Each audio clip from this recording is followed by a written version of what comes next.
کہ جب حکم آ جائے تو پھر حکم ماننا ہے، ادب. اور اس بات پہ ہمارے طالب علم بڑے پکے ہیں. مرید آج کل کے اس مسئلے میں بڑے کہتے ہیں صاحب نے خود کہا ہے کہ خیر صلاح ہے. انہوں نے خود کئی دفعہ کہا ہے جی تسی بڑے سیانے ہو، تانوں مطلب دی گل دی سمجھ جلدی لگتی ہے. انہوں نے خود کہا ہے کہ ٹائم ہو تو آیا کرو. یہ کب انہوں نے کہا ہے کہ مجبوری ہے روز ہی آنا؟ یہ انہوں نے کب کہا؟ ان کو بھی تو پتہ ہے نا مجبور ہے. تو آپ کو بھی تو پتہ ہے نا کہ ان کا آپ سے پیار ہے. آپ اس پر بھی تو تھوڑا غور کریں نا. لیکن ہم مرضی کا وہ ایک آدھ فکرہ نا، مرضی کا. وہ ایک طالب علم یہاں سے گیا تو میرا دل نہیں تھا جائے، تو وہ کہنے لگا جی مجھے حضرت صاحب نے خود کہا ہے، حضرت صاحب نے خود کہا. میں پوچھ کے آیا ہوں. تو جو ہمارے کچھ سنگی تھے بیچ میں پیار والے، وہ کہنے لگے آندہ میں پوچھ کے آیا. میں کیا آندہ وہ بھی ٹھیک ہی ہے. تو انہوں ساکھیا سی میں جاواں تو میں انہوں کی آندہ. میری بات کی سمجھ آئی ہے نا جی. جب ارادہ ہوا تو پھر ابے کو منا کے بھی آ گئے.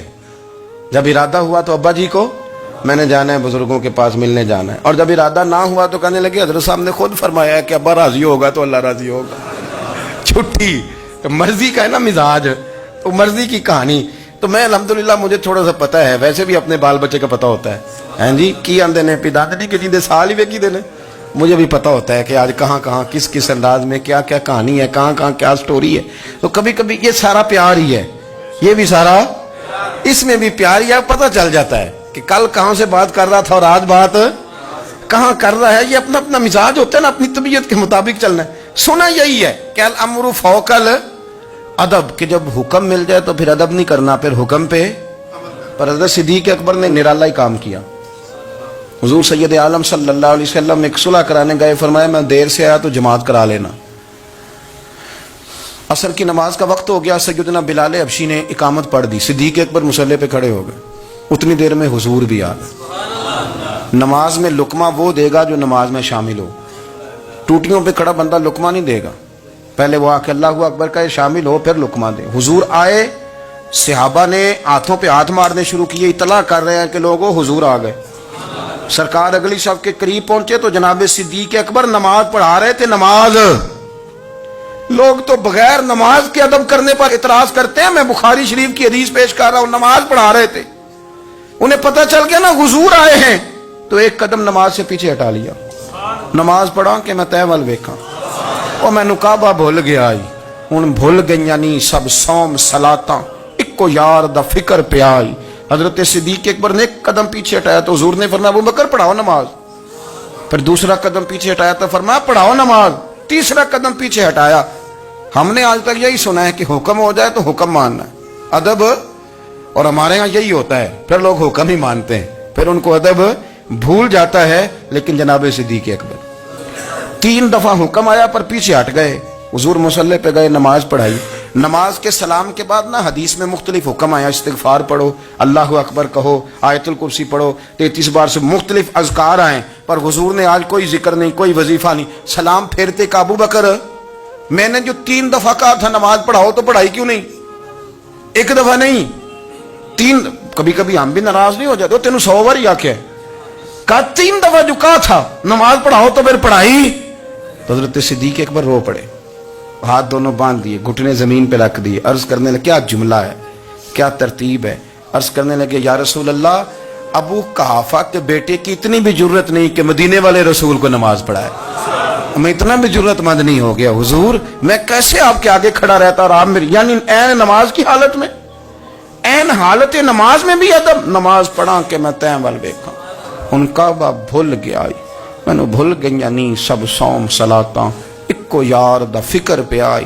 دوستو حضرت ابو بکر صدیق رضی اللہ تعالیٰ عنہ کا عشق، ان کا پریم، ان کا پیار، ان کی باتیں. ایک دن نا حضور کے وصال کے بعد اچانک نہ اس طرف جا رہے ہیں، خاصے مسجد سے دور چلے گئے.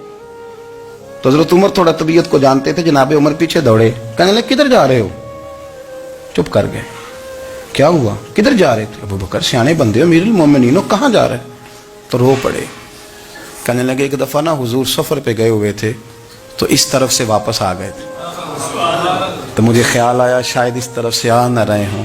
حضرت عمر رو پڑے. کہنے لگے ابو بکر اب تو حضور نے پردہ کر لیا، جنہاں دے دل بر جانی وچھڑن، کون روے پھر تھوڑا.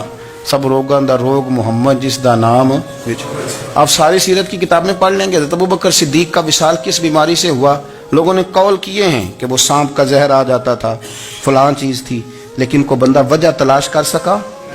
کیا وجہ تھی وصال ہو گیا؟ کیا بیماری تھی؟ کیا تکلیف تھی؟ باقی وجوہات آپ کو ملیں گی. حضرت عثمان غنی شہید ہو گئے، حضرت عمر شہید ہو گئے، مولا علی، ابو بکر صدیق چلے گئے 63 سال کی عمر. وجہ کوئی نہیں بتائے گا.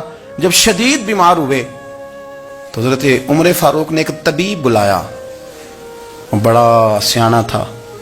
اس نے سارا چیک کیا تو نباز تھا. کہنے لگا یار کوئی بیماری تو سمجھ میں نہیں آتی. تو حضرت عمر تھوڑا سا جلال میں، یرانہ تھا نا، جلال میں کہنے لگے ابو بکر مسئلہ کیا ہے؟ دن بہ دن کمزور ہوتے جا رہے، نماز پڑھانے کھڑے ہوتے تو ٹانگیں کانپتی ہیں. مسئلہ بتائیں کیا ہے؟ طبیب اتنا بڑا ہے، یہ تو بندہ کا چہرہ دیکھ کے بیماری بتا دیتا ہے، اور یہ کہہ رہا ہے کوئی بیماری نہیں. تو حضرت صدیق ایک بار خاموش ہیں. پھر حضرت عمر کہنے لگے ہم سارے آپ کی وجہ سے چلتے ہیں، لوگ سارے پریشان ہیں، آپ حضور کے جانشین بتاتے کیوں نہیں؟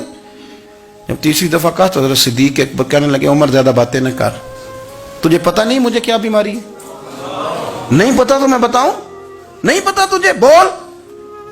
تو جناب عمر رو پڑے.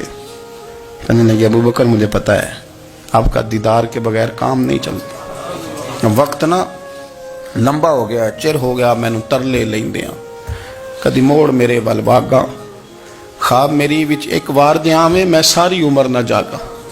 مجھے پتہ ہے آپ کے مرض کا، پر ابو بکر امت کو ضرورت بھی تو ہے نا.